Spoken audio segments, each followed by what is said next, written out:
Paul Ryan had the numbers on the tip of his tongue when I asked him in April why he opposes the president's plan to raise taxes on the wealthy.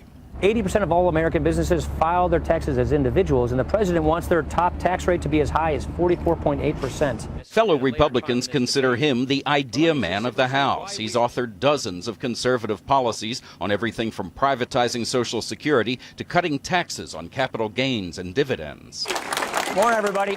Unlike many members of Congress, he revels in details on policies like cutting the national debt. We don't want to have a situation where we just keep kicking the can down the road, assume we can keep going on as we are, and then watch us have a debt crisis. Aside from a single year in the family construction business, Ryan has spent his entire adult life as a creature of Washington. He was an aide on Capitol Hill, then worked at a conservative think tank, and at 28 he was elected to Congress, where he's been ever since. The self-described deficit hawk strayed from that path during the Bush years, voting for the Medicare prescription drug bill and bailouts for banks, General Motors, and Chrysler. But Ryan has never wavered from his stand on social issues, especially, as a conservative Catholic, on abortion and his opposition to embryonic stem cell research. In 2010, he told an interviewer, "I'm as pro-life as a person gets." Friends in Janesville, Wisconsin, where Ryan grew up, say his passionate belief in economic self-reliance comes in part from the fact that his father died when he was just 16.